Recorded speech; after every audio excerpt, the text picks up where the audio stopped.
Sir क्या नाम है आपका? सुरेंद्र सिंह जी। आप लड़की के क्या लगते हैं? पिताजी। पिताजी लगते हैं। जी।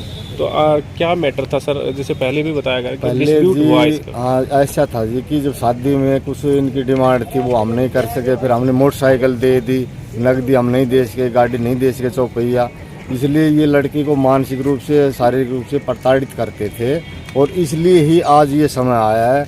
और सुसाइड नोट जो इनके बैग में बता रहे रखा है, पता नहीं उन्होंने लिखा या इन्होंने लिखा या किसने लिखा, ये तो हमें तो कोई दिखाया नहीं गया। और हो सकता है ये इन्होंने खुद लिख लिया हो, अपने बचाव पक्ष में लिख लिया हो, तो ऐसा भी हो सकता है जी। तो आप क्या चाहते हैं? हमें ये चाहते हैं कि हमें न्याय मिले, जो दोषी है उसको सज़ा मिले, दोषी को सज़ा मिले और हमें न्याय मिले, ताकि भविष्य में किसी भी परिवार के साथ ऐसी कोई घटना ना घटे। शादी को कितने साल हो गए? शादी जी 1/12/2016 को हुई थी, 1/12/2016 को।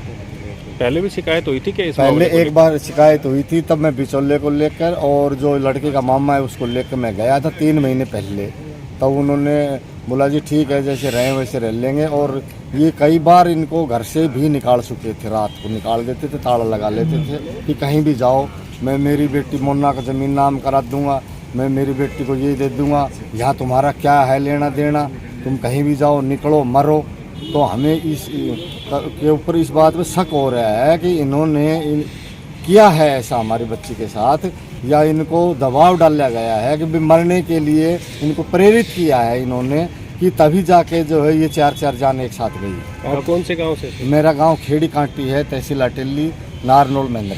मांग कब से की जा रही थी? मांग तो जी शादी के कुछ दिन बाद से ही लड़की को प्रताड़ित किया जाता था, उसको बाथरूम यूज नहीं करने दिया जाता था। अब बोलती थी कि इसकी जो सास थी, इसकी ननद, जो दोनों पेशाब बोले बाहर करके आओ, ये भर जाएगा कुआं, तो इसको बार बार छटवाना पड़ेगा, नाजायज खर्चा होगा। तो इस तरह की बातें अक्सर मतलब होती थी घर में। दीपा से आपकी आखिरी बात कब हुई थी? दीपा की मेरी आखिरी बात 2 तारीख को हुई थी, जब वो वहाँ से घर से जब ये लोग गए थे तब। 2 तारीख के बाद? नहीं, 2 तारीख के बाद कुछ बात नहीं हुई। कल ही आपको सूचना मिली थी? हाँ, आज सुबह मिली है, कल भी नहीं, आज सुबह ही सूचना मेरे को दी गई है। तो बताया जा रहा दीपा कहाँ है, मैं बोले जो दीपा तो वहाँ है। तो जिक्र जैसे हो रहा है कि दहेज में जैसे गाड़ी की डिमांड भी करते थे, ऐसा कुछ? हाँ, गाड़ी की डिमांड थी, तभी हमने मोटरसाइकिल दी थी। कौन सी गाड़ी मांग रहे? ये 4 पहिया गाड़ी मांग रहे थे जी। मैं जमींदार आदमी हूँ, इतना मैं नाम नूम तो गाड़ियों को जानता नहीं।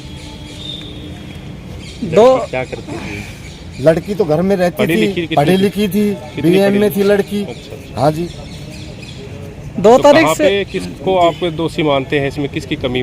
सबसे ज्यादा कमी दीपा की सास और उसकी ननद और उसके साथ साथ इनका ससुर।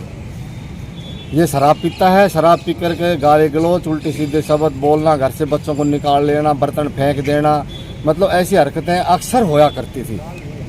और इस वजह से ये लड़की मुझे कम बताती थी। तब इसने अपनी मौसी को, अपनी माँ को इनको बताया, तो तब मेरे को थोड़ा पता लगा। तब मैंने इस बात के लिए मैंने बिचौला कर उसको बुलाया 3 महीने पहले। तब इन्होंने बोला जी आगे ऐसे नहीं होगा, लेकिन फिर भी वो बातें कंटिन्यू चलती रही ऐसे ही, और उसका नतीजा ये हुआ कि आखिर मेरी बच्ची को जान देनी पड़ी। 2 तारीख से लेकर 7 तारीख तक 5 दिन बीत चुके। इस दौरान आपने भी अपनी बेटी से बातचीत करना जरूरी नहीं समझा, तो क्या कहेंगे? मैंने अपनी बच्ची से, जब ये बताओ, जब मेरी बच्ची अपने ससुराल जा रही है तो राजी खुशी है, हंसी खुशी जा रहे हैं, तो मैं उसमें क्या बातचीत करना उचित समझूंगा कि भाई वो अपने ससुराल जा रही है, हंसी खुशी, पापा मैं जा रही हूँ, हाँ ठीक है बेटा जाओ, खुश रहो। 2 तारीख को खेड़ी से आई। हाँ, 2 तारीख को खेड़ी से आई थी, मेरे गाँव से, मेरे पास से आई 2 तारीख को। इसमें तो कहीं ना कहीं कमी तो आपकी भी रही। आपको भी कम से कम सूद तो लेना था, बच्चे कैसे हैं, कहाँ है, कम से एटलीस्ट एक बार पूछा तो जाए जी। देखो, जब उसका घरवाला उसके साथ है जी, हाँ बोलने दो जी इनको, मैं दूंगा जी।